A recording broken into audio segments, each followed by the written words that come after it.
Okay, so before we go into the next concept, we'll just revise the Werner's coordination theory. अपना थोड़ा सा इसका बाकी था तो उसको अपन कंटिन्यू करेंगे फिर. ओके, सो बेसिकली वर्नर ने इस तरह का जो कॉम्प्लेक्स था या कंपाउंड था उसका स्ट्रक्चर बताया था. उसने बोला था कि this is the actual structure of it, और he defined it how to interpret the structure, और इसका मतलब क्या होता है. तो this actually led to a new branch of chemistry जिसको अपन कोऑर्डिनेशन केमिस्ट्री बोलते हैं, और इसी के लिए इसको नोबेल प्राइज़ मिला था वर्नर को. ठीक है ना. तो हमने प्राइमरी और सेकेंडरी वैलेंसीज ये देखा था लास्ट इसमें. ओके, वर्नर ने बताया था कि हर कॉम्प्लेक्स में there are two valencies, primary valency and secondary valency, और दोनों वैलेंसी सेटिस्फाई होनी ही चाहिए, इजंट इट.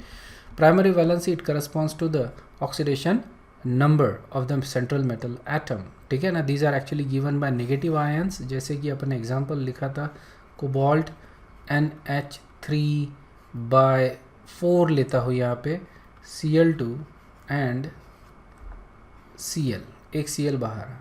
ओके, सो ये जो नेगेटिव आयंस है these are actually satisfying the primary valency. Okay, so इस कॉम्प्लेक्स में ये प्राइमरी वैलेंसी सेटिस्फाई कर रहा है, इस कॉम्प्लेक्स में sulphate ion primary valency satisfy कर रहा है. Okay, so this actually corresponds to the coordination number of the central metal atom. Secondary valency उसने बताया कि it is satisfied by either by neutral molecules और negative ions, and this corresponds to coordination number of the metal atom. तो secondary valency यहाँ पे satisfy कर रहे हैं NH3 as well as these two chlorines. ठीक है ना, ये दो chlorine. So essentially secondary valency indicates the coordination number of the cobalt in this particular case. Okay, यहाँ पे कोऑर्डिनेशन नंबर 6 आ रहा है, यहाँ पे भी 6 आ रहा है. बेसिकली यहाँ पे देखो कोबाल्ट का कोऑर्डिनेशन नंबर 6 है, 4 अमीन और 2 वाटर मॉलिक्यूल, ये सेकेंडरी वैलेंसी सेटिस्फाई कर रहे हैं. प्राइमरी वैलेंसी को अपन प्रिंसिपल आयनाइजेबल या आयनिक वैलेंसी बोलते हैं. ये आयनाइजेबल वैलेंसी है. बेसिकली अगर मैं पानी को कॉम्प्लेक्स को पानी में अगर डालता हो, so we get these ions. Okay, तो देखो यहाँ पे प्राइमरी वैलेंसी जो है वही आयनाइज हो रही है, सेकेंडरी वैलेंसी आयनाइज नहीं हो सकती. ओके, ये ज़रूरी नहीं है कि सारी की सारी प्राइमरी वैलेंसीज सेटिस्फाई होगी. जो प्राइमरी वैलेंसीज सेकेंडरी वैलेंसी जैसी यूज़ हो रही है, जैसे फॉर एग्जांपल यहाँ पे chlorine, this is non ionisable, ये chlorine is ionisable, everything that is outside the bracket. ठीक है ना. सो अगर आयनाइज होता है तो सिर्फ प्राइमरी वैलेंसी आयनाइज होगा. ठीक है, सिर्फ प्राइमरी वैलेंसी आयनाइज हो सकता है, लेकिन ये ज़रूरी नहीं है कि सारे के सारे प्राइमरी वैलेंसीज आयनाइज होंगे. ओके, सेकेंडरी वैलेंसी को अपन नॉन आयनिक या नॉन आयनाइजेबल वैलेंसी बोलते हैं, नॉन आयनाइजेबल वैलेंसी. ठीक है, सो यहाँ पे जो टर्म ब्रैकेट में होता है that is your secondary valency, और ये नॉन आयनाइजेबल होती है, ये आयनाइज नहीं होती. ओके, सो यहाँ तक अपन ने देखा था. थोड़ा और है,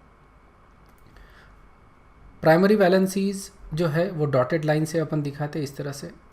ओके, और अगर जो अपना तरीका है उसमें अगर लिखते हैं तो primary valency upon outside the bracket लिखते हैं. ठीक है, और सेकेंडरी वैलेंसी जो है उसको अपन सॉलिड लाइन से इंडिकेट करते हैं. सेकेंडरी वैलेंसी ये डायरेक्शनल होती है और प्राइमरी वैलेंसी नॉन डायरेक्शनल है. ओके, समझ में आया ना. तो जो शेप होता है कॉम्प्लेक्स का that is actually decided by the secondary valency, not by the primary valency, and every element has to satisfy both valencies, primary as well as secondary. Let's continue with Werner's coordination theory. ठीक है ना. तो हम जो old method उसमें अपन complex इस form में लिखते थे. ठीक है ना. M is the metal, X is actually primary valency, okay, and Y is your secondary valency. Clear है क्या? So X is your primary valency and Y is secondary valency. A and B जो है these are coefficients. ठीक है ना. A and B ये अपने को इंडिकेट कर रहा है कि कितनी है. ओके, प्राइमरी वैलेंसी कितनी है, B इंडिकेट कर रहा है कि सेकेंडरी वैलेंसी कितनी है. ओके, सो इसेंशियली B क्या इंडिकेट करेगा, it is the coordination number of the metal atom. Okay, which is basically the secondary valency. ठीक है, मैक्सिमम नंबर ऑफ Y जो हो सकते हैं, maximum number of Y that is equal to B.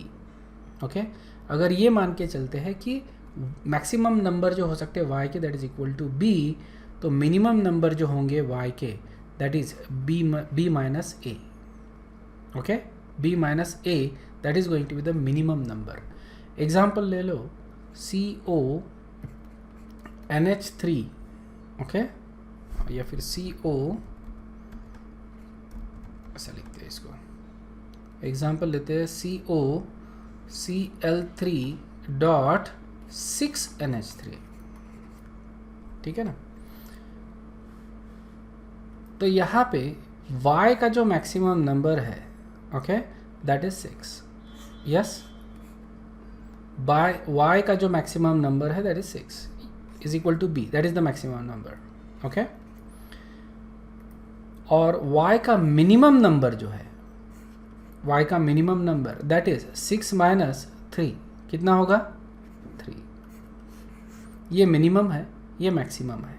समझ में आया ना. तो मैं मैक्सिमम में 6 अमीन मॉलिक्यूल ले सकता हूँ, मिनिमम में 3 अमीन मॉलिक्यूल्स ले सकता हूँ. ऑलराइट, तो मेरे को प्रॉपरली वही कॉम्प्लेक्स मिलेगा, उस टाइप का कॉम्प्लेक्स मिलेगा basically, that is stable. Okay, maximum 6 NH3 molecule, minimum 3 NH3 molecule, तो मेरे को स्टेबल कॉम्प्लेक्सेस मिलेंगे. ओके, और ये सारे कॉम्प्लेक्सेस अपन बनाएंगे, मैं तुमको दिखा देता हूँ अभी थोड़ी देर में. But that is the case. समझ में आ रहा ना. अब according to Werner's theory we need to satisfy both primary as well as secondary valency. ठीक है ना.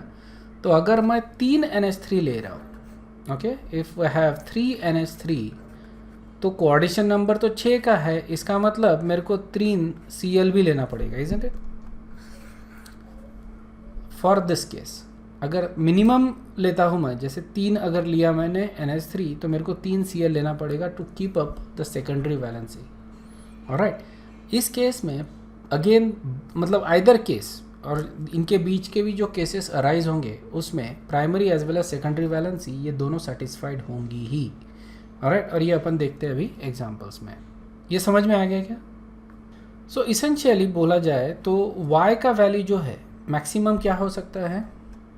Okay, just to revise that, y का जो वैल्यू है मैक्सिमम क्या रहेगा, that is going to be the coordination number of that metal.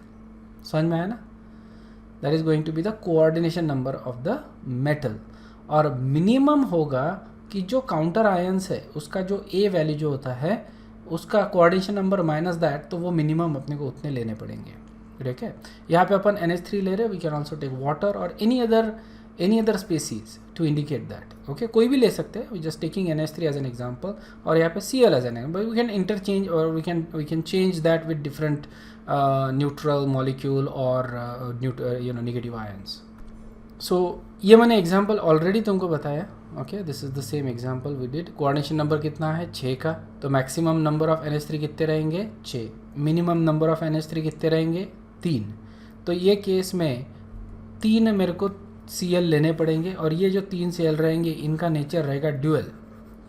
ये primary valency as well as secondary valency दोनों सेटिस्फाई करेंगे, इसलिए उनका बिहेवियर कैसा रहेगा? ड्यूअल. ओके, तो इस तरह का कॉम्प्लेक्स मैं अप टू दिस तरह के कॉम्प्लेक्स तक लेके जा सकता हूँ. ठीक है ना. यहाँ पे देखो y, okay, which is maximum number of यहाँ पे minimum number of NH3 is 3 plus a is equal to 3. ठीक है, तो ये अपने कॉम्प्लेक्सेस बनेंगे basically up to 3 NH3 from 6 NH3. Okay, तो ये दिखा देता हूँ मैं तुमको. ओके, सो यहाँ पे देखो ये अपना कॉम्प्लेक्स है जहाँ पे CONH3/6 CCl3. Okay, so primary valency तुमको दिख रही है डॉटेड लाइन से, सेकेंडरी वैलेंसी तुमको दिख रही है bye solid line. Okay, this is a Werner's coordination complex, isn't it. अब यहाँ पे 6 NH3 at the vertices of a octahedron है, और ये जो 3 क्लोरीन है these are anywhere, this is diffusible, this is ionizable basically. तो ये कहीं पे भी तुम लिख सकते हो, ये कहीं पे भी ड्रॉ कर सकते हो, it doesn't really matter. सिर्फ ये जो NH3 मॉलिक्यूल है that should be at the vertices of the octahedron, that is going to decide the shape of the molecule. okay, अब क्या करता हूँ मैं कि एक NH3 को निकाल दिया यहाँ से. ओके, और एक Cl, इसका मतलब मेरे को अंदर लाना पड़ेगा बाहर से, isn't it? Coordination number same रखने के लिए मेरे को क्या करना पड़ेगा, एक क्लोरीन बाहर से अंदर लाना पड़ेगा, तो मेरे को ये कॉम्प्लेक्स मिलेगा। देखो NH3/5 Cl, बाहर 2 Cl बचे हुए अभी, तो ये जो Cl है, okay, again you can see there are 3 Cls, 3 chlorine है, और अभी NH3 5 ही है, तो एक क्लोरीन जो है ये बाहर से अंदर आया, ओके, मतलब कोऑर्डिनेशन स्फीयर में आ गया। तो ये जो क्लोरीन है ये क्या कर रहा है, ड्यूअल नेचर दिखा रहा है, okay, primary as well as secondary valency का नेचर दिखा रहा है। डॉटेड लाइन और सॉलिड लाइन दोनों लाइन इसके लिए यूज़ करते हैं। दिस इज़ नॉट 1.5 बॉन्ड, ये ध्यान में रखना, ओके। हमने रेजोनेंस स्ट्रक्चर में देखा है कि रेजोनेंस हाइब्रिड स्ट्रक्चर अपन बनाते हैं तो उस समय पार्शियल बॉन्ड्स अपन दिखाते हैं। This is not the case with that, ठीक है। डॉटेड और सॉलिड लाइन यहाँ पे दिखा रहा है, इसका मतलब क्या हो रहा है, this is dual in nature. ये जो क्लोरीन है ये दोनों वैलेंसी सेटिस्फाई कर रहा है। सॉलिड लाइन अपने को इंडिकेट करता है secondary valency, dash line indicate कर रहा है प्राइमरी वैलेंसी, तो ये दोनों वैलेंसीज सेटिस्फाइड कर रहा है। Is this clear? I can do another thing, I can bring one more chlorine inside the bracket, तो एक NH3 निकालना पड़ेगा, एक और क्लोरीन मैं अंदर लेके आता हूँ, okay. So we go, we get that again, okay. So आप अगेन यू हैव 3 क्लोरीन्स, इसमें से ये जो 2 क्लोरीन्स है they are again playing the dual role, they are satisfying both primary as well as secondary valency, okay. And I can remove one more NH3 again, one can, एक chlorine अंदर लेके आ सकता हूँ। आई गॉट 3 क्लोरीन्स, ये 3 chlorine again they are doing the same role, okay, primary as well as secondary valency दोनों satisfy कर रहे हैं ये तीनों क्लोरीन, ओके। सो इसेंशियली ये जो कॉम्प्लेक्स है, ओके, ये जो कॉम्प्लेक्स है COCl3, this is the first complex, okay, ये complex. And then I can also write this as COCl3 3NH3, ये मतलब एक एक NH3 निकाल रहा हूँ, ठीक है, ऐसा लिख रहा है अपने को, बट एक्चुअली क्या हो रहा है कि एक एक क्लोरीन अंदर भी जा रहा है, ओके। तो ये जो 3 क्लोरीन है, ओके, कोऑर्डिनेशन नंबर 6 रहने के वजह से ये 3 क्लोरीन डबल रोल प्ले कर रहे हैं, okay, they are satisfying primary as well as secondary valency. Understood again? So for this general formula, okay, when you have this complex, you have these 4 structures possible, okay, और इनको अपन prove कर सकते हैं by measuring their conductivity studies and precipitation studies, ठीक है। Conductivity अगर करता हो और मेरे को बताओ यहाँ पे कितने आयंस की कंडक्टिविटी मेरे को मिलेगी, इसको मैं अगर पानी में डालता हूँ तो कितने आयंस मेरे को मिलेंगे? 4 सर। करेक्ट है, बराबर है, 4 आयंस मेरे को मिलेंगे, ओके। अगर ये कॉम्प्लेक्स में पानी में डालता हूँ तो कितने आयंस मेरे को मिलेंगे? 2, ओके। और ये अगर मैं डालता हूँ तो make sense, there is no ionisable chlorine, no, in this case, बराबर है कि नहीं? यस और no? This is the bracket, there is no ionisable chlorine, there is no chlorine outside the bracket, सारे chlorine they are being used as secondary valency also, है ना। तो only primary valency वाले क्लोरीन नहीं है, सारे chlorine कैसे dual nature के हैं, primary as well as secondary valency. और जब ऐसा होता है तो वो आयनाइजेबल नहीं रहेगा, जो भी सेकेंडरी वैलेंसी में आ गया वो आयनाइज, जो सिर्फ प्राइमरी वैलेंसी वाले हैं वही आयनाइज हो सकते हैं, जो सेकेंडरी में आ गए, okay, even though they are playing the dual role, they will not be ionisable. तो यहाँ पे यहाँ पे कंडक्टिविटी सबसे ज़्यादा इसकी रहेगी, एंड देन इसकी, एंड देन इसकी, और ये नॉन कंडक्टिव रहेगा, ओके। सो कंडक्टिविटी जो है it is decreasing in that order, this is actually non conductive, understood है, this not forming any ions, ये नॉन कंडक्टिव रहेगा। इसी तरह से मैं अगर इन सारे कॉम्प्लेक्स को AgNO3 के साथ रिएक्ट करता हूँ तो यहाँ पे मेरे को 3 मोल्स ऑफ AgCl मिलेंगे, यहाँ पे मेरे को 2 मोल्स ऑफ AgCl मिलेंगे, यहाँ पे 1 मोल ऑफ AgCl मिलेगा, और यहाँ पे 0 AgCl मिलेगा। क्लियर है क्या? ठीक है। सो ये कॉम्प्लेक्सेस देखो, कोऑर्डिनेशन कॉम्प्लेक्सेस से काफ़ी सारी इंफॉर्मेशन अपने को मिलती है यहाँ पे। तो यहाँ पे रिव्यू क्वेश्चन है, the primary and secondary valency, okay, it's a valency है, not valence, valency of platinum in the complex. ये कॉम्प्लेक्स में प्राइमरी और सेकेंडरी वैलेंसी कितनी है रिस्पेक्टिवली, ठीक है। पहली प्राइमरी वैलेंसी बताओगे, उसके बाद secondary valency. Alright, primary valency is satisfied by negative ions, right, in these complexes. It can either be positive or negative, लेकिन some sort of ion, isn't it? तो यहाँ पे देखते हैं ions है 3, ओके। कोऑर्डिनेशन नंबर कितना है? 6। Secondary valency जो है मैक्सिमम कितनी हो सकती है? 6, ठीक है ना। इसका मतलब प्राइमरी मिनिमम कितनी रहेगी इसकी? फिर अगर ये 6 है तो मिनिमम 3 रहेगी, isn't it?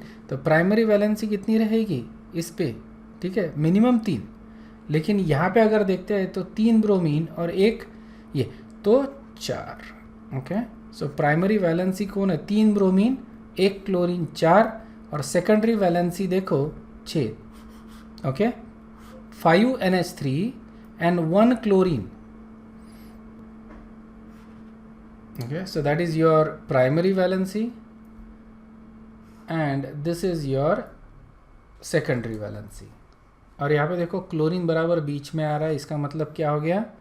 Chlorine is actually playing a double role.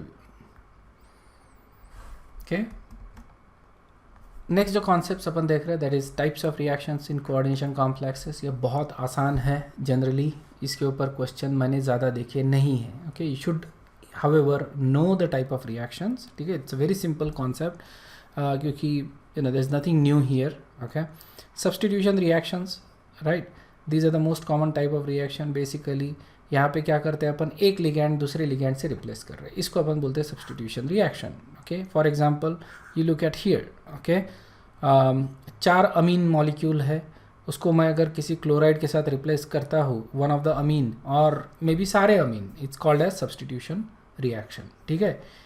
मैं लिगैंड, कम से कम एक लिगैंड मैं रिप्लेस कर रहा हूँ विथ सम अदर लिगैंड, उसको वो अपन बोलेंगे सब्सटीट्यूशन रिएक्शन, ठीक है। सिमिलरली यहाँ पे ये पूरा कॉम्प्लेक्स ही है, and then you can replace the water molecule, निकाल दो, उसकी जगह क्लोरीन ला लो and you get that, okay. So this is also a substitution reaction. देखो वाटर को रिप्लेस कर रहा है क्लोरीन, यहाँ पे again you take water out I think, या, और उसकी जगह NCS लेके आ रहे हैं and we get that complex, substitution reaction. Okay, next जो सेट ऑफ रिएक्शन है that is basically redox reaction. Obviously जो मेटल है उसका कोई ऑक्सीडेशन स्टेट चेंज होगा यहाँ पे, ठीक है ना। अब ये रिएक्शन में मेटल का ऑक्सीडेशन चेंज कर रहे हैं, मतलब अगर मान लो मेटल इलेक्ट्रॉन लूज कर रहा है, ओके, सोच लो कि एक मेटल जो है वो इलेक्ट्रॉन लूज कर रहा है, तो कोई ना कोई ऐसा दूसरा मेटल चाहिए जो इलेक्ट्रॉन एक्सेप्ट करे। तो ये जनरली जो रिएक्शंस होते हैं ये 2 कॉम्प्लेक्सेस के बीच में होंगे, ठीक है ना। यहाँ पे आयरन का ऑक्सीडेशन स्टेट है +2, ऑलराइट, और इरिडियम का ऑक्सीडेशन स्टेट आ रहा है +4, ऑलराइट। अब क्या करेगा इलेक्ट्रॉन? Fe डोनेट करेगा इलेक्ट्रॉन, ओके, Fe एक इलेक्ट्रॉन डोनेट करेगा इरिडियम को। सो यहाँ पे अपने को मिलेगा iron in +3 and iridium also in +3, ठीक है। रेडॉक्स रिएक्शन है बेसिकली, एक मेटल ने दूसरे इलेक्ट्रॉन को इलेक्ट्रॉन दिया। सेम थिंग यहाँ पे रुथेनियम, यहाँ पे अपने को मिलता है +3, ओके, और chromium that is actually +2, okay. और रुथेनियम क्या करेगा? एक इलेक्ट्रॉन डोनेट कर देगा, इसको इलेक्ट्रॉन ट्रांसफ़र कर देगा। So we get ruthenium as +2 and chromium as +3. This is also a redox reaction, ठीक है।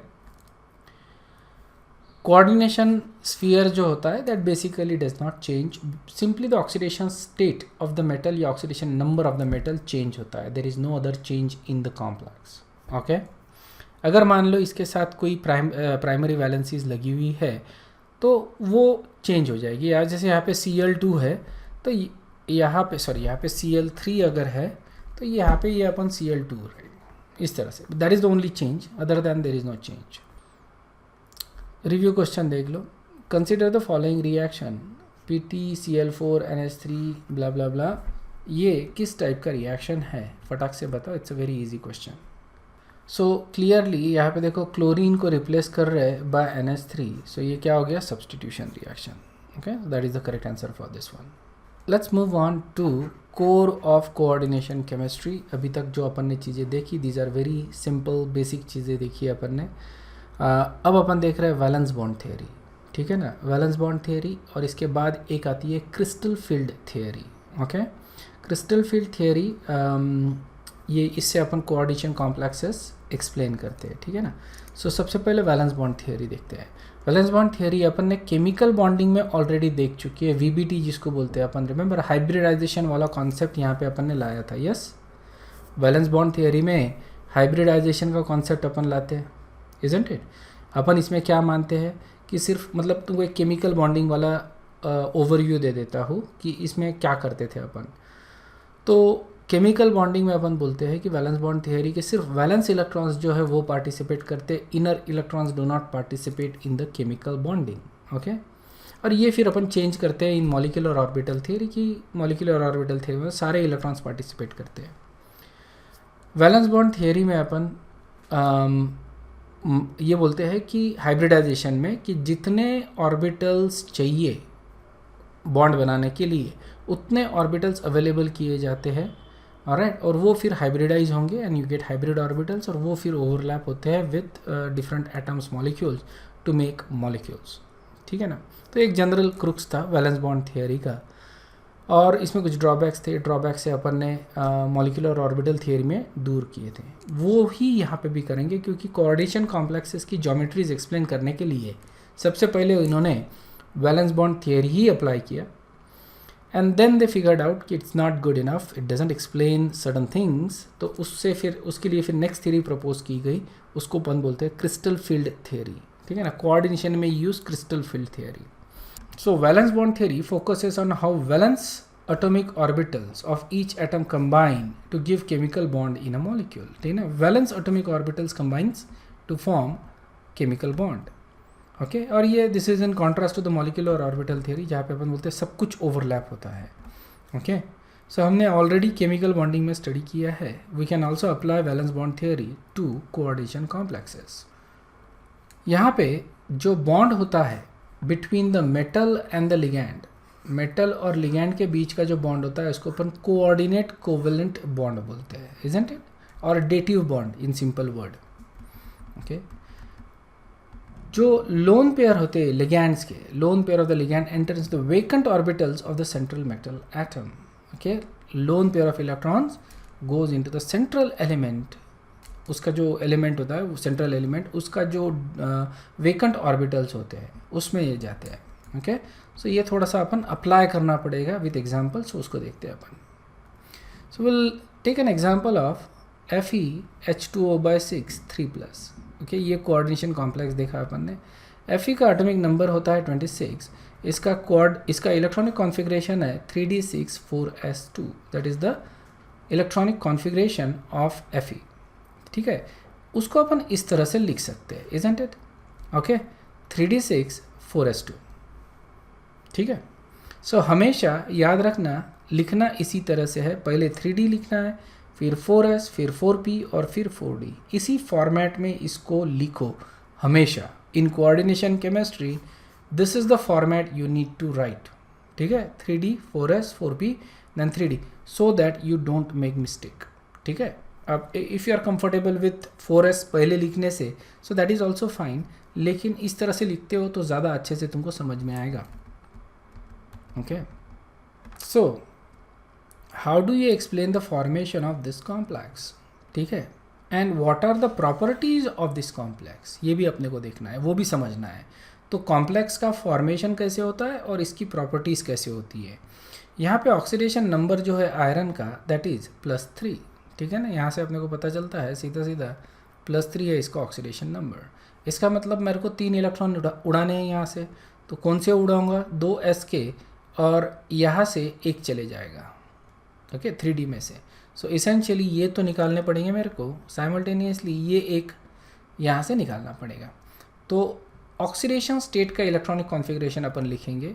देखो अपन ने स्टार्टिंग में Fe का लिखा, लेकिन जब तुम प्रैक्टिस करते हो तो लिखने की ज़रूरत नहीं है। प्रैक्टिस में तुमको सीधा सीधा क्या करना है, इसको ऑक्सीडेशन स्टेट निकाल लो और उस ऑक्सीडेशन स्टेट में जो उसका इलेक्ट्रॉनिक कॉन्फ़िगरेशन है वो लिख लो। Okay, you can directly go to this particular step. ठीक है, 5 अनपेयर्ड इलेक्ट्रॉन्स तुमको दिखेंगे, 4s खाली है, 4p खाली है, 4d खाली है। Okay, with the loss of 3 electron. अब जो ऑर्बिटल्स है they are going to hybridise. Okay, तो अपने को कितने ऑर्बिटल्स हाइब्रिडाइज करने हैं? Remember we have 6 water molecules, 6 water molecules, isn't it? Oxygen जो है that is acting as a base, okay, या फिर न्यूक्लियोफाइल जो भी बोल सकते हो। It is going to enter into the d orbital of the Fe। ठीक है ना, इसके जो लोन पेयर ऑफ इलेक्ट्रॉन है that will enter into the d orbital of Fe। ठीक है, so they will hybridize, so we need 6 orbitals, so let's take 6 orbital। ठीक है, ये 6 ऑर्बिटल ले लिए, 4 और ये 2। अंडरस्टूड है क्या? तो 6 ऑर्बिटल्स अपन ने ले लिए, इनको हाइब्रिडाइज कर दिए, तो अपने को क्या मिलेगा हाइब्रिडाइजेशन करने के बाद? ओके, सो ये अपन हाइब्रिडाइज करेंगे तो we get sp3d2 hybrid orbitals. Okay, ये मिलेगा मेरे को। कितने मिलेंगे ये? 6। समझ में आया ना? 6 sp3d2 hybrid orbitals we will get. Okay, इनका ओरिएंटेशन कैसा रहेगा? ऑक्टाहेड्रल। इन ऑर्बिटल्स की ज्योमेट्री रहेगी ऑक्टाहेड्रल। ओके, हर वाटर मॉलिक्यूल इसमें एक एक lone pair of electron donate करेगा। समझ में आया ना? Oxygen basically of water is going to donate lone pair of electron into each of these vacant orbitals। ठीक है, इस तरह से अपना sp3d2 ऑर्बिटल रिजल्ट हो रहा है। so this is what we get। okay, this is the electronic configuration of this complex। okay, ये जो दिख रहे हैं तुमको, these are lone pair of electrons from water molecule। These are the electrons of iron Fe। all right, now what we see from here is, जब अपन ये लिखते हैं what we see is that there are 5 unpaired electrons। yes, दिख रहा है अपने को? it is paramagnetic, it is paramagnetic, it has 5 unpaired electron। और यहाँ पे राइट ज्योमेट्री इसकी रहेगी ऑक्टाहेड्रल। अब यहाँ पे ये जो ऑर्बिटल्स अपन यूज़ कर रहे हैं 2, these are basically 4d orbitals, isn't it? 4d orbitals। और ये जो है these are 3d orbitals, isn't it? so we are actually using 4d orbitals। और ये कहाँ है? बाहर की तरफ है, आउटर साइड में है। इसीलिए ये जो कॉम्प्लेक्स होता है इसको अपन बोलते हैं आउटर ऑर्बिटल कॉम्प्लेक्स। समझ में आ रहा है क्या? क्यों और आउटर ऑर्बिटल यूज़ कर रहे हैं अपन? आउटर ऑर्बिटल क्यों बोल रहे हैं? Because we are using 4d orbitals. 3d खाली नहीं है ना, इजंट इट? 4d खाली है इसलिए 4d ले लिया अपन ने, इसीलिए अपन sp3 वो तो रहेगा ही और d2 लिख रहे हैं।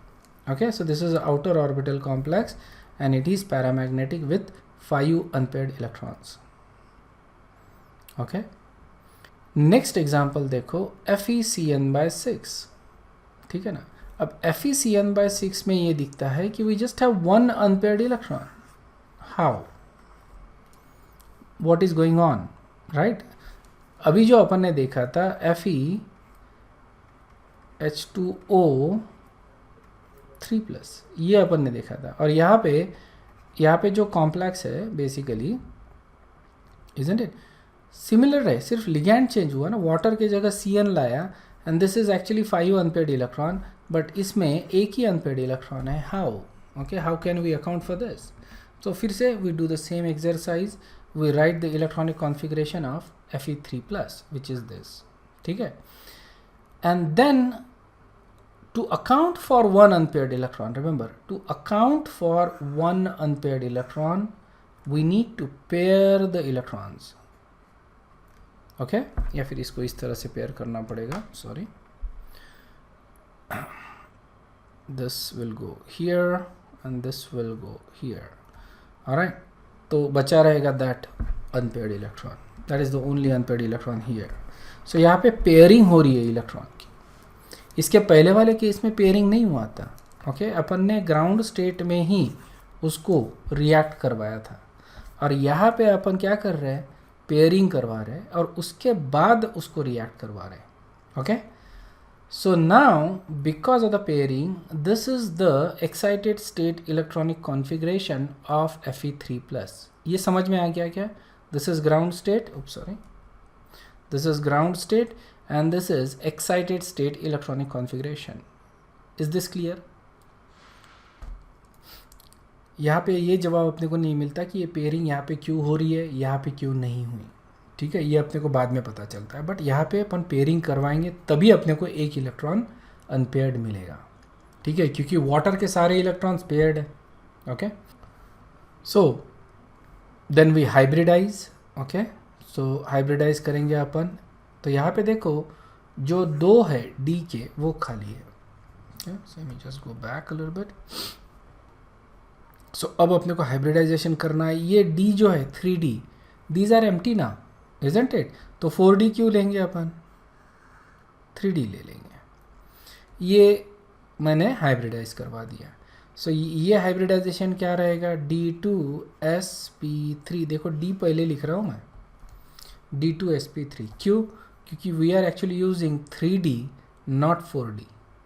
ओके, इसलिए इस कॉम्प्लेक्स को मैं बोलूँगा inner orbital complex. Okay, so only inner orbitals are used in hybridisation. और फिर उसके बाद you get this 6 Cn ions आएंगे, एक एक पेयर ऑफ इलेक्ट्रॉन उसमें डोनेट करेंगे and we get our complex. Okay, that is the structure of it. It has a D2sp3 hybridisation. This is also octahedral. लेकिन डिफरेंस है, it has inner 3D orbitals. Okay, this is that's why it is called as inner orbital complex. तो जो water का जो complex था, मतलब FeCN/6 3- and FeH2O/6 3+, ये दो कॉम्प्लेक्स में इनका शेप सेम है दोनों कॉम्प्लेक्स का. ओके, लेकिन यहाँ पे एक अनपेयर्ड इलेक्ट्रॉन है, यहाँ पे 5 अनपेयर्ड इलेक्ट्रॉन है. This is inner orbital complex, this is outer orbital complex.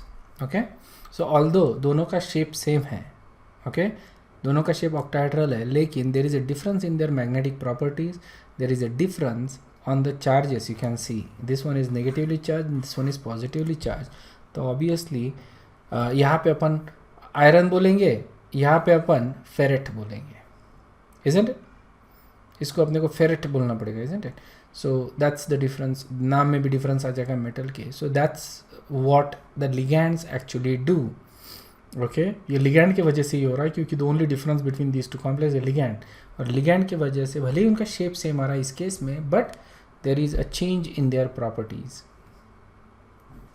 Okay, so this is the electronic configuration of this complex. ये जनरली लिखने की ज़रूरत नहीं होती है, but you know we have written it anyway. So this is inner orbital complex because we are using inner 3D orbitals. Okay, दोनों के shape में कोई फ़र्क नहीं है. Okay, this is sp3d2, this is d2sp3. Okay, this is basically same. Charges में difference है obviously. Alright, this is what we call as outer orbital, क्योंकि बाहर की तरफ ये लिख रहे हैं इसको. This is inner orbital complex. ये समझ में आया क्या, ये दो complexes का differences क्या है, similarities क्या है. Okay, so we'll continue. यहाँ पे we'll summarize the valence bond theory. Okay. Basically central metal atom या आयन जो भी होता है, जब वो कॉम्प्लेक्स फॉर्म करता है तो it makes available adequate number of empty orbitals for the bond formation. ठीक है ना, adequate number of empty orbitals available करवा रहा है. ठीक है, this is equal to the coordination number of the central metal atom. Each ligand has at least one orbital containing lone pair of electrons. ठीक है ना, एक इलेक्ट्रॉन कम से कम एक ऑर्बिटल में तो इलेक्ट्रॉन देगा ही देगा. Atomic orbitals of the central atom hybridize to give the hybrid orbitals. अपन ने sp3d2 देखा, d2sp3 देखा basically. Okay, it's a result of that hybridization.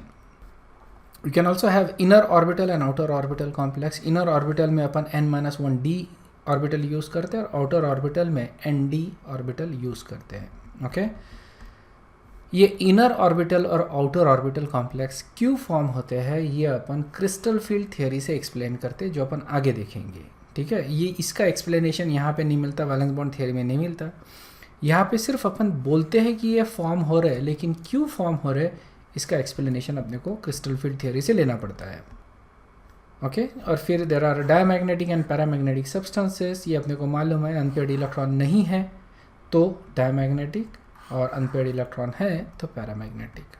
Okay, valence bond theory also explain the observe geometry of the complexes. ये इसकी speciality है valence bond theory की कि एक basic तौर पे ये जो ज्योमेट्रीज है वो एक्सप्लेन करता है. ये अपन ने केमिकल बॉन्डिंग में ये देखा है. We can explain the geometry, लेकिन वो क्यों और कैसे फॉर्म होती है ये अपन हाइब्रिडाइजेशन से लेते हैं और फिर उसके कुछ unanswered question molecular orbital theory से लेते हैं. That is a different thing. Okay, but valence bond theory is good in predicting the shapes and geometries of the molecule.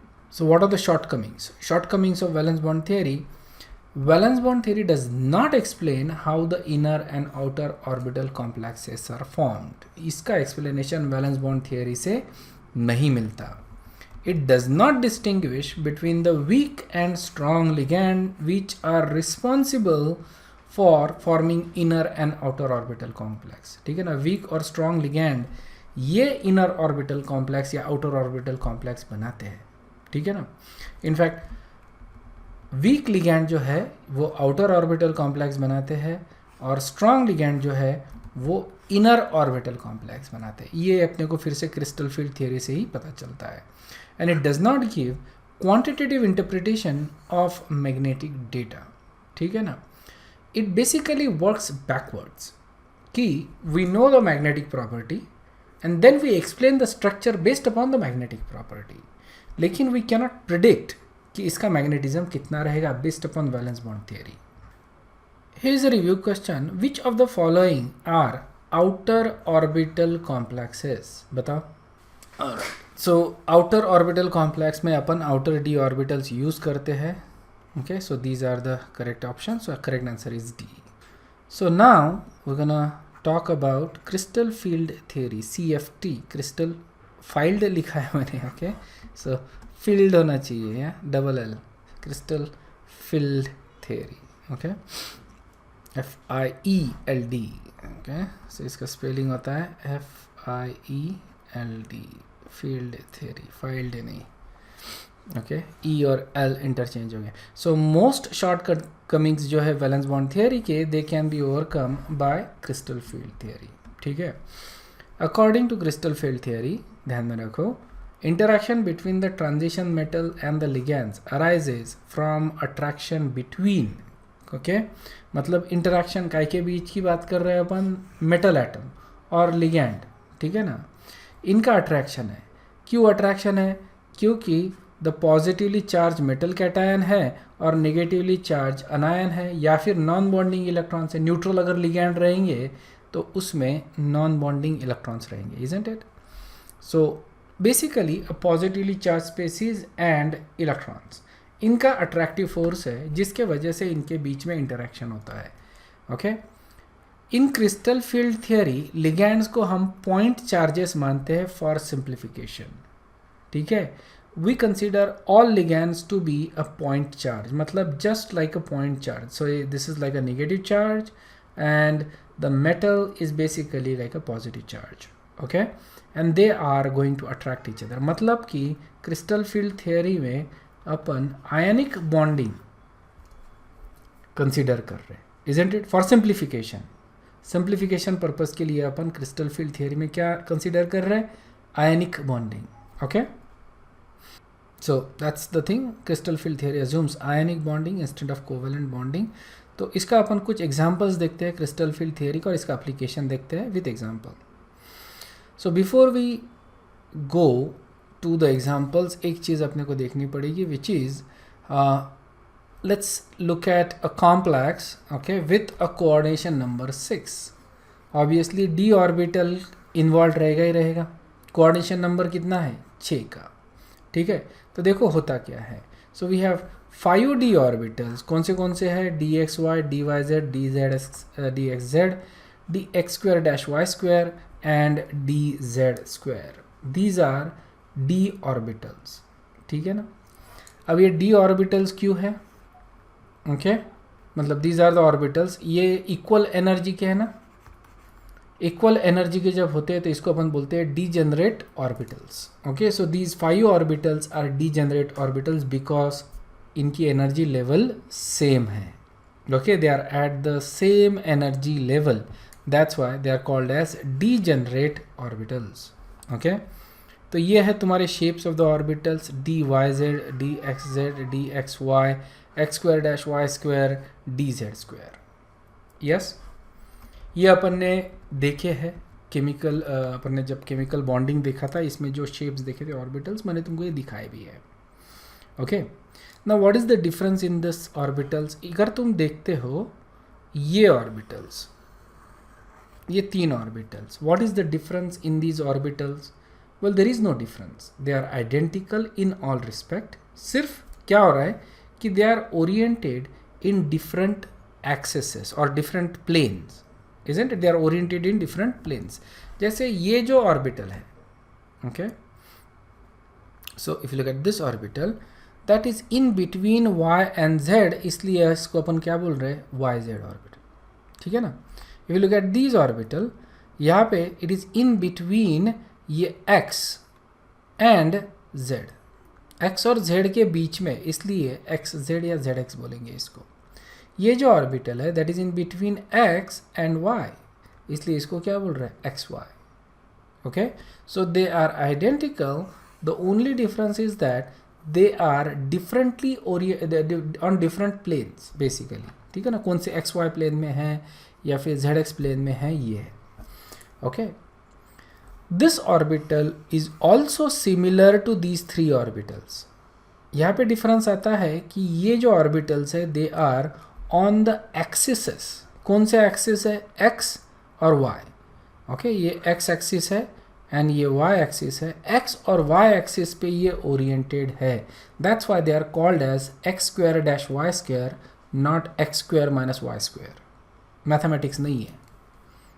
Okay okay, last orbital is different. Okay, this is dz square. It is on the x-axis. It is on the x-axis, and there is some part of it that is on the x and y plane. ठीक है ना. तो most of the orbital is basically on z-axis, और कुछ part उसका क्या कहाँ पे आ रहा है? in the shape of a donut, x और y plane में आ रहा है. ठीक है ना. So that is the only orbital that is actually different. These 4 orbitals are basically same. Okay, इनका सिर्फ orientation in different plane is different. This is on the x and y axis. ठीक है. Now, if I were to combine these orbitals, these 2 orbitals, इनको अगर मैंने combine किया तो मेरे को कौन सा shape मिलता है? Try to imagine. Overlap करो और मेरे को बताओ कि इनको अगर मैं कंबाइन करता हूँ या ओवरलैप करवाता हूँ तो शेप कौन सा मिलेगा? Sir octahedral. ठीक है ना. इनको अगर मैंने कंबाइन कर दिया, इसको मैंने जस्ट ओवरलैप करवा दिया यहाँ पे, so I will basically get an octahedral orbital. Okay, ये हो गया. And then this next orbital is basically going to be ये वाला z वाला ऑर्बिटल. ये हो गया इस तरह से, isn't it? So is going to be like octahedral shape. तो ऑक्टाहेड्रल शेप कौन से ऑर्बिटल से बन रहा है? This one and that one. Yes, इतना ध्यान में रखो. सिर्फ ऑक्टाहेड्रल शेप कौन से ऑर्बिटल से बन रहा है? D x square dash Y square and D Z square. It should be sensible क्योंकि एक्स वाई जेड तीनों एक्सेस कंप्लीट कर रहे हैं, isn't it? This is on the x axis, this is on the y axis and this is on the z axis. तो x y and z axis तीनों axis ये cover हो रहा है. दिस इज नोटिफिकेशन बोल रहा हूँ. This is notation. ठीक है ना. This is we are going according to notations of coordination chemistry. X Y Z axis ये कवर हो रहे हैं. Okay, these are in plane. ठीक है, अब प्लेन में बोले तो क्या हो गया. सो वी हैव दिस, जैसे यहाँ पे मैं ड्रॉ करता हूँ. let me see if I can draw. okay, so that's one orbital और ऐसा ही ऑर्बिटल नीचे भी आएगा. ठीक है, so these are the orbital. अब ये जो बाकी के जो ऑर्बिटल्स है they are in between these orbitals, isn't it. इस तरह जहाँ जहाँ गैप दिख रही है ना वहाँ वहाँ ये रहेंगे इनके lobes. Okay, so basically X Y और जेड एक्सिस पे अगर अपन अप्रोच करते हैं we are going to encounter ये एक्सिस पे z, ये एक्सिस पे एक्स स्क्वायर और वाई स्क्वायर. ओके, ये एक्सिस पे we are going to encounter these orbitals, ये ऑर्बिटल्स, दो ऑर्बिटल्स. ठीक है, we are not going to be encountering these orbitals that are in between these orbitals. ठीक है, जब लिगैंड्स अप्रोच करते हैं इसको, ठीक है, so these are the 4 orbit. This is X square Y square, ठीक है, ग्रीन वाला, and then you have this pink orbital. Okay, that is your D Z square. Okay, यहाँ पे मैंने सिर्फ वो जो सर्कुलर रिंग होता है ना बीच का वो नहीं दिखाया. This is your central metal atom और उसके ये D x square Y square and D Z square ये ऑर्बिटल्स है. And then 6 ligands are approaching. ठीक है ना, तो ऑब्वियसली लोएस्ट एनर्जी अप्रोच कौन सा रहेगा. When 6 ligands approach, right, lowest energy approach जो रहेगा that is going to be octahedral, isn't it. अगर 6 लोग सर्कल में खड़े हैं तो जो शेप बनता है वो शेप रहेगा ऑक्टाहेड्रल. ओके, 6 लोग.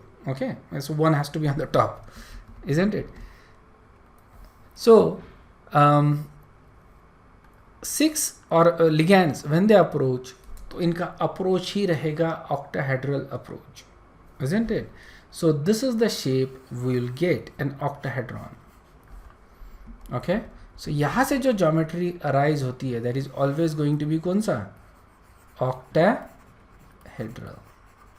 समझ में आ रहा है क्या. octahedral में कौन से ऑर्बिटल्स इन्वॉल्व है, these ones. These will be the most affected orbitals. Make sense? ये ज़रूरी नहीं है कि इनमें ही इलेक्ट्रॉन जा रहे हैं. हम क्या बोल रहे हैं, these orbitals will be most affected by these 6 ligand. in fact ये होगा कि ये जो 2 ऑर्बिटल्स है, ओके, कौन से वाले, D Z square and D x square, इनकी एनर्जी जो है वो बहुत ज़्यादा बढ़ जाएगी because electrons are directly coming to these orbitals. इनकी एनर्जी क्या हो जाएगी, बढ़ जाएगी. समझ में आया.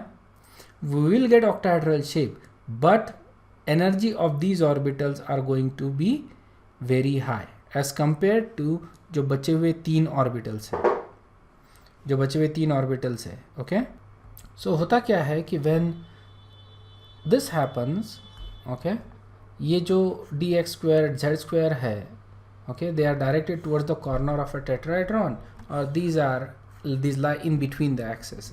ओके, जब लिगैंड्स अप्रोच करते हैं मेटल एटम को, the 6 orbital sets up an electric field. कौन से 6 ऑर्बिटल, दीज वंस. ओके, समझ में आया ना. ये इसके 4 लोब हो गए और इसके 2 lobe. Okay, so that 6 orbital sets up an electric field. इसको अपन बोलते हैं क्रिस्टल फील्ड. समझ में आ रहा है ना. ऑक्टाहेड्रल ज्योमेट्री देखो, वहाँ पे 6 ऑर्बिटल जो तुमको दिख रहे हैं दैट 6 ऑर्बिटल. वैसे तो यहाँ पे 2 ही ऑर्बिटल है but in octahedral geometry you see 6 lobe, वो उसकी बात कर रहे हैं अपन. सो दिस 6 ऑर्बिटल्स जो इलेक्ट्रिक फील्ड सेटअप कर रहे हैं उसको बोलते हैं crystal field.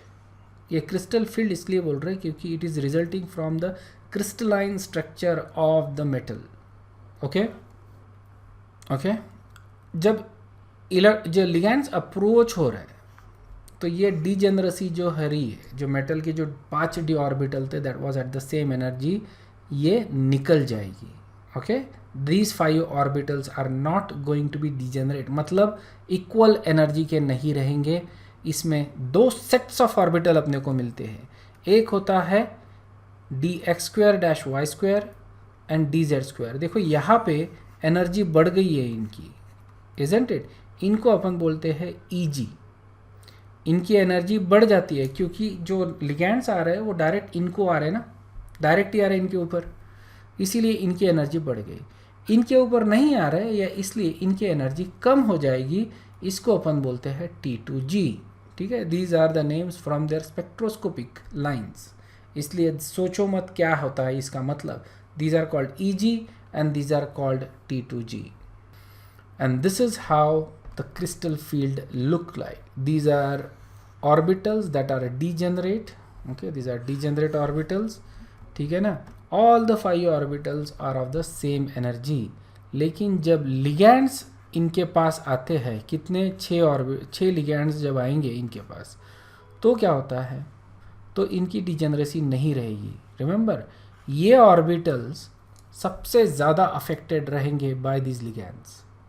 Remember that ligands will donate electrons into any of the orbitals, isn't it? May be इसमें दे रहे, मे बी इसमें नहीं दे रहे, may be you know S में दे रहे, P में दे रहे, but when the ligand approaches the metal, okay, तो मेटल में तो सारे ऑर्बिटल्स हैं, तो ये जो ऑर्बिटल्स थे जिनकी एनर्जी इक्वल थी, अब इक्वल नहीं रहेगी क्योंकि लिगैंड ने इनको अफेक्ट कर दिया। दिस इज नॉट लिथियम, या लिगैंड ही है, तो लिथियम समझोगे इसको। लिगैंड ने इनकी डिजेनरेसी निकाल दिया, okay. And this happens with almost all ligands, okay, सभी के साथ ये होता है। अब क्या हो गया कि एनर्जी बढ़ जाएगी, ठीक है ना, किसकी, दोनों की बढ़ जाएगी, ठीक है ना। लेकिन ये जो 2 ऑर्बिटल थे इनकी एनर्जी बहुत ज़्यादा बढ़ जाएगी और इनकी एनर्जी थोड़ी कम बढ़ेगी, ठीक है। dxy, dxz, zy, इनको अपन बोलते हैं T2G, ओके। और जो dx² y² और dz² जो होते हैं उनको अपन बोलते हैं Eg। और जो गैप होता है इन बिटवीन दीज 2 ऑर्बिटल्स, इसको अपन बोलते हैं डेल्टा ऑक्टाहेड्रल। इसको अपन बोलते हैं क्रिस्टल फील्ड स्प्लिटिंग। क्या बोलते हैं इसको? Crystal field splitting. क्लियर है क्या? ये समझ में आ रहा है क्या? What is a crystal field splitting? That is the energy gap between T2G and Eg। अब ये जो क्रिस्टल फील्ड स्प्लिटिंग हो रही है ये कौन से कॉम्प्लेक्स में हो रही है? ऑक्टाहेड्रल। इसलिए इसको क्या बोलेंगे अपन? Delta octahedral. That is the energy gap between the 2 field in octahedral complex. ठीक है, देखो T2G और Eg ये तुमको ध्यान में रखना जरूरी है, ठीक है। T2G इसमें 3 ऑर्बिटल्स है और लकीली इसमें 3 लेटर्स भी है, ओके। और Eg में 2 ऑर्बिटल है और लकीली Eg में सिर्फ 2 ही लेटर्स है, तो आसानी से ध्यान में रहता है ये, okay.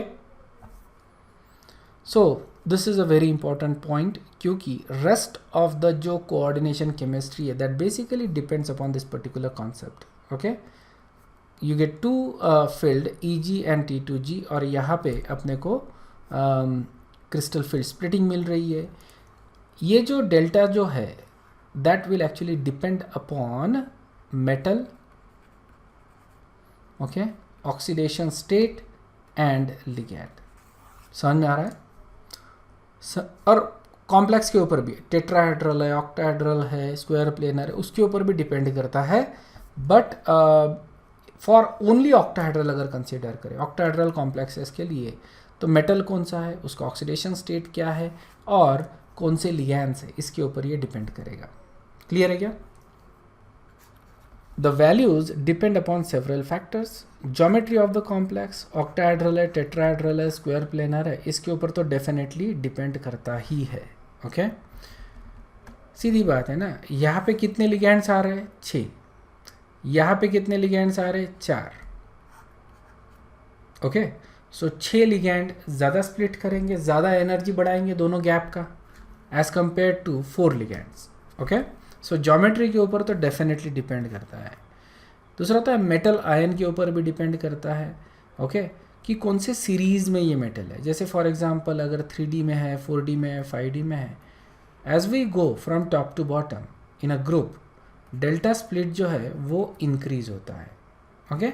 Whether you talk for delta octahedral, delta tetrahedral या डेल्टा स्क्वायर प्लेनर, ये चारों केसेस में, तीनों केसेस में ये डेल्टा जो स्प्लिटिंग है वो इंक्रीज होती है as you go from 3D to 4D to 5D। It should be sensible, क्योंकि ये जो ऑर्बिटल्स है these are far away from the nucleus, तो 5D अगर जैसे दूर है न्यूक्लियस से तो ये ज़्यादा स्प्लिट होगा। क्लियर है? Okay, next it also depends upon the oxidation state of the metal. ठीक है, ऑब्वियसली जैसे अगर मैं ऑक्सीडेशन स्टेट इंक्रीज करते हैं, ठीक है ना, the oxidation state of the metal ion increases, delta क्या होगा, इंक्रीज होगा। कंपेयर दैट वेनेडियम 3 और वेनेडियम 2 में, वेनेडियम 3 में डेल्टा स्प्लिटिंग ज़्यादा रहेगा और वेनेडियम 2 में डेल्टा स्प्लिटिंग कम रहेगा।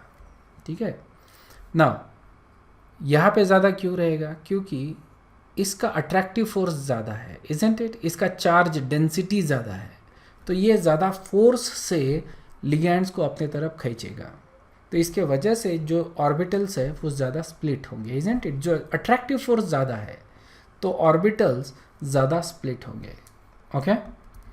सो this is basically because the difference in charge density, जिसकी चार्ज डेंसिटी ज़्यादा है उसका ज़्यादा स्प्लिटिंग रहेगा, ओके।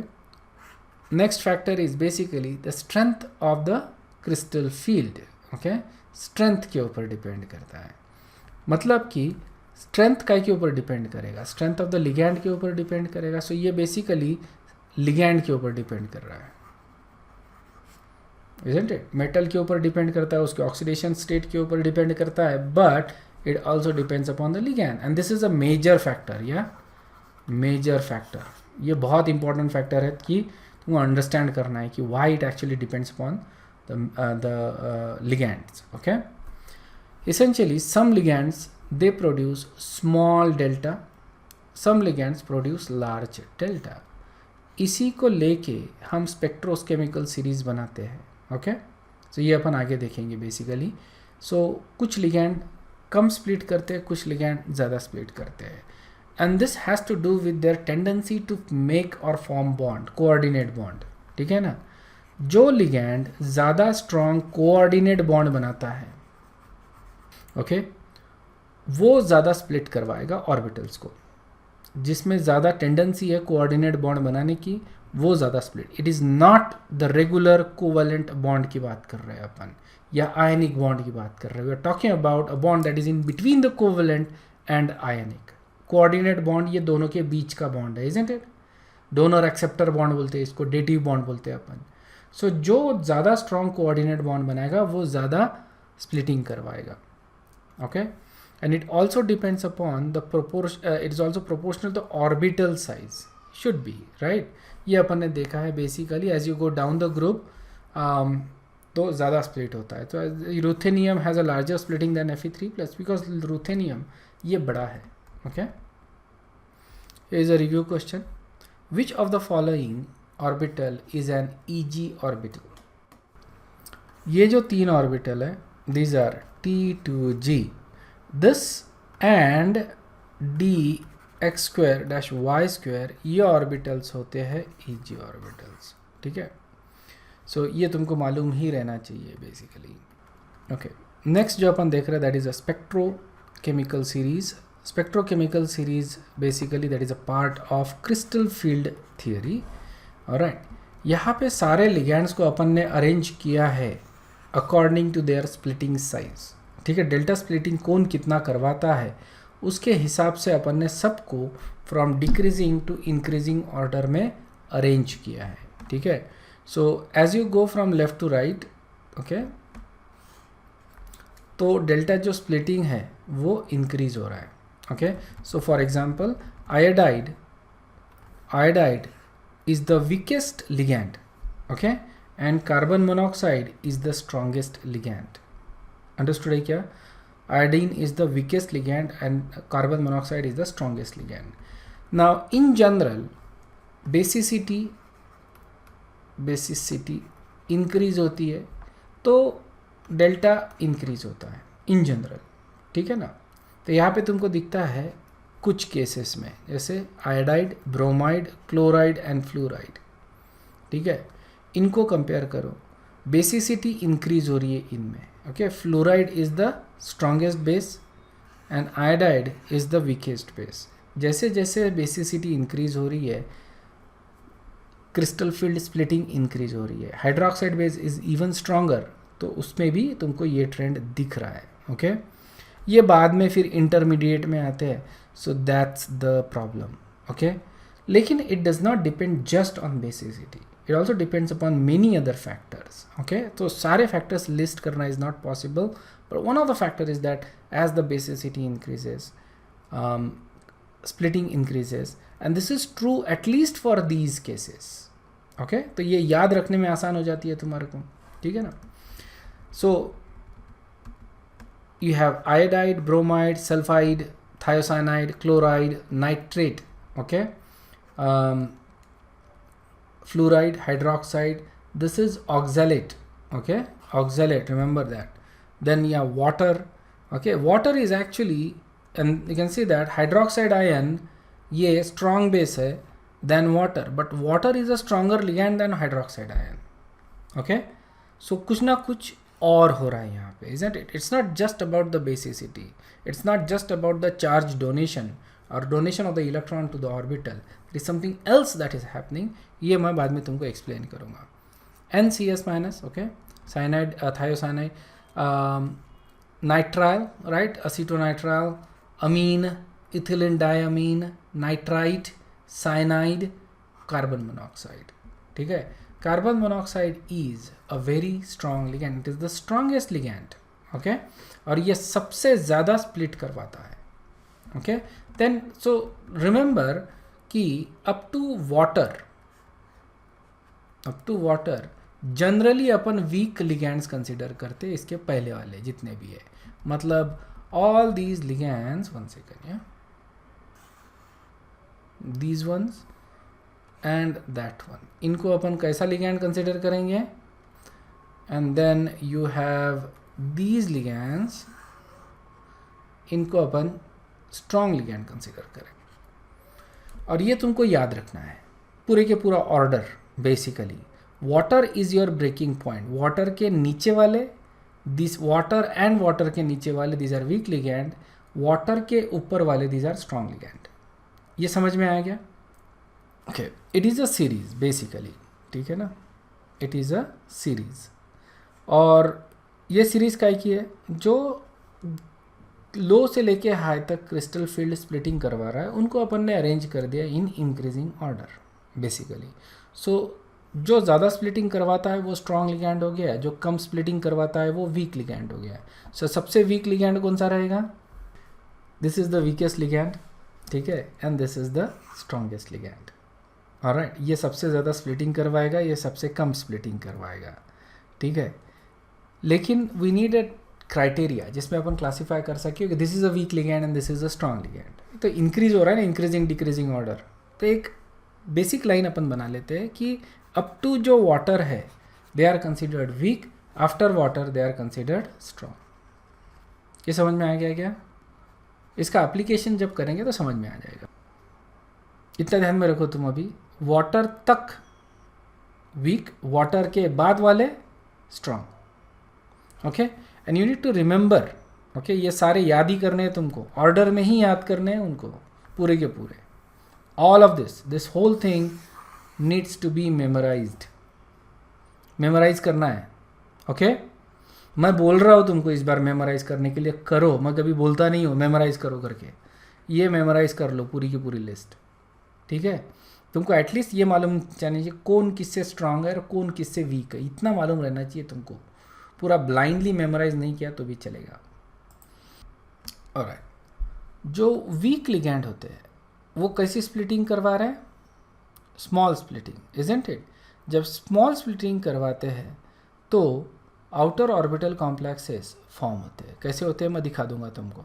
जब so basically they are going to form outer orbital complexes, और जो स्ट्रॉन्ग लिगैंड्स है वो इनर ऑर्बिटल कॉम्प्लेक्सेस फॉर्म करवाते हैं. मैं दिखा दूंगा तुमको कैसे होते हैं. ओके, सो उसमें समझ में आ जाएगा. Okay, so various factors are considered in deciding if the ligand is a weak ligand or a strong ligand. Okay, for example, basicity होता है, size होता है, orbitals involved होता है. कार्बन मोनोऑक्साइड जो है ये एक्चुअली सबसे स्ट्रांग इसलिए है क्योंकि ये बैक बॉन्डिंग फॉर्म करता है, मतलब लिटरली डबल बॉन्ड बनाता है ये carbon monoxide with the metal. ठीक है ना, ये बैक बॉन्डिंग करता है इसलिए ये ज़्यादा स्प्लिट करवाता है सबसे ज़्यादा. So that's why this is the strongest ligand. Okay, in general better the orbital overlap larger is the delta splitting. समझ में आ रहा है ना, जितना ज़्यादा अच्छा ओवरलैप रहेगा उतना ज़्यादा स्प्लिटिंग रहेगा. So these are some of the factors that will decide, but overall it depends upon orbital overlap. उसके ऊपर ये डिपेंड करेगा कितना स्प्लिटिंग रहेगा. सो एग्जाम्पल देखते हैं. COF6 3-. Okay, this is a complex and this is actually paramagnetic and it is a outer orbital complex. ठीक है, ये कॉम्प्लेक्स है जो पैरामैग्नेटिक भी है और आउटर ऑर्बिटल कॉम्प्लेक्स है. देखेंगे अपन क्यों आता है. इसका आंसर अपने को मिलता है फ्रॉम क्रिस्टल फील्ड थियोरी. अपने को पता चलता है ये फ्रॉम वैलेंस बॉन्ड थियोरी, लेकिन क्यों होता है इसका आंसर अपने को मिलता है from crystal field theory. Okay, so outer orbital complex. CONH3/6, this is diamagnetic and it is a inner orbital complex. समझ में आया क्या. कोबाल्ट टेट्राअमीन जो है that is actually a diamagnetic compound and it is. so देखो difference कहाँ आ रहा है यहाँ पे. what is the difference? यहाँ पे फ्लोरीन है और यहाँ पे NH3 है, isn't it? लिगैंड चेंज कर दिया तो देखो कॉम्प्लेक्स की पैरामीटर्स ही चेंज हो गए पूरे. ओके, सो इसको अपन एक्सप्लेन करते हैं यूजिंग क्रिस्टल फील्ड थियोरी. अब यहाँ पे मेरे को बताओ, ठीक है आदित्य, तुम मत बताना यहाँ. फ्लोरीन है, NH3 है, इनमें से स्ट्रॉन्ग लिगैंड कौन सा है बताओ फटाक से. NH3. That is correct. Okay, NH3 is a stronger ligand than fluoride ion.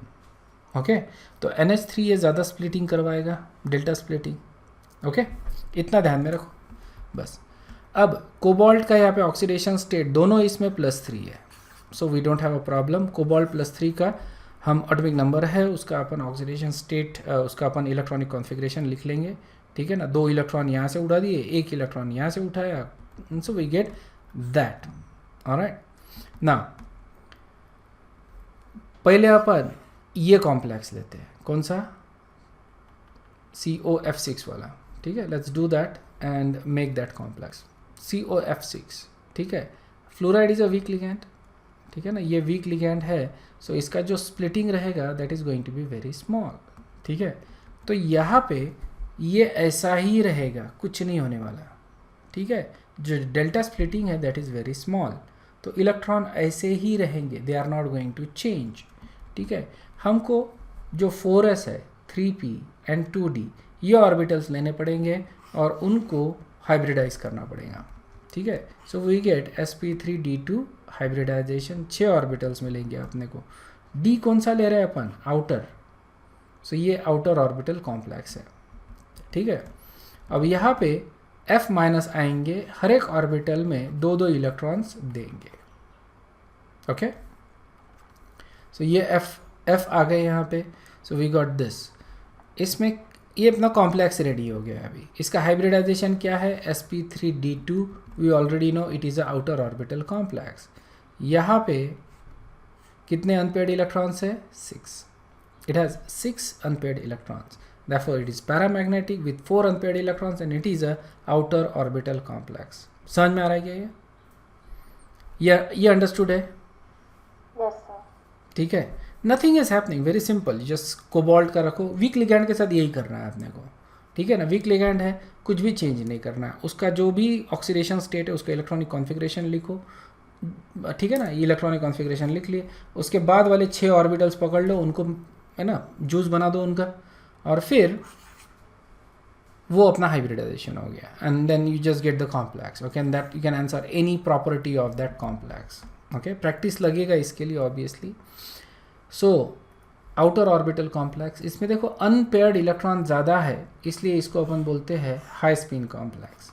मतलब आउटर ऑर्बिटल कॉम्प्लेक्स को ही हम क्या बोलते हैं, हाई स्पिन, ज़्यादा स्पिन है, ज़्यादा अनपेयर्ड इलेक्ट्रॉन है।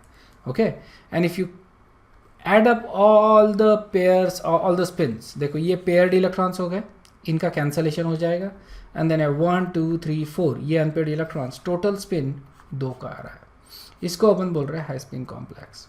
Okay, now let's take cobalt hexaammine complex वाला, ठीक है, उसको लेते हैं हेक्साअमीन कॉम्प्लेक्स। अब यहाँ पे obviously NH3 is a strong ligand, तो ये स्प्लिटिंग ज़्यादा करवाएगा, ठीक है ना, ज़्यादा करवाएगा। अब यहाँ पे देखो again we have 6 electron, D6 configuration है कोबाल्ट 3+ का, D6 कॉन्फ़िगरेशन, ठीक है, ये cobalt 3+ in its ground state. लेकिन अब जब लिगैंड्स आएंगे, NH3 लिगैंड्स आ रहे हैं, कितने, 6 ये आ रहे हैं, है ना, तो ये जो ऑर्बिटल्स है ये स्प्लिट हो जाएंगे T2G और EG में, T2G में ये रहेंगे, EG में ये रहेंगे। अब अपने को इलेक्ट्रॉन्स फिल करते समय ऑफ-बॉ प्रिंसिपल और हंस रूल अप्लाई करने पड़ेंगे, ठीक है ना, पॉलीज एक्सक्लूजन प्रिंसिपल तो हमेशा के लिए अप्लीकेबल रहता ही है। सो ऑफ-बॉ प्रिंसिपल, जब तक नीचे वाले ऑर्बिटल्स कंप्लीटली फिल्ड नहीं होते तब तक ऊपर में इलेक्ट्रॉन्स तुम नहीं भर सकते। ओके, हंस रूल, जब तक एक एक इलेक्ट्रॉन सब में नहीं आ जाता तब तक पेयरिंग नहीं कर सकते। तो अपने को 6 इलेक्ट्रॉन्स भरने हैं, that is the only way we can fill 6 electrons. Understood है क्या? Yes, sir. And this is our complex. अभी देखो ये सिचुएशन बन गया, 6 इलेक्ट्रॉन्स इसका ये बनेगा, ठीक है, सो ये इलेक्ट्रॉनिक कॉन्फ़िगरेशन है इसका। Okay, now because of NH3 क्या हो रहा है, जो ये है अपने 3 ऑर्बिटल्स T2G के, ये है EG के, इजंट इट, तो पहले T2G में भरना पड़ेगा ना, बराबर है। सो जब स्ट्रॉन्ग लिगैंड आता है तो we start in the same manner.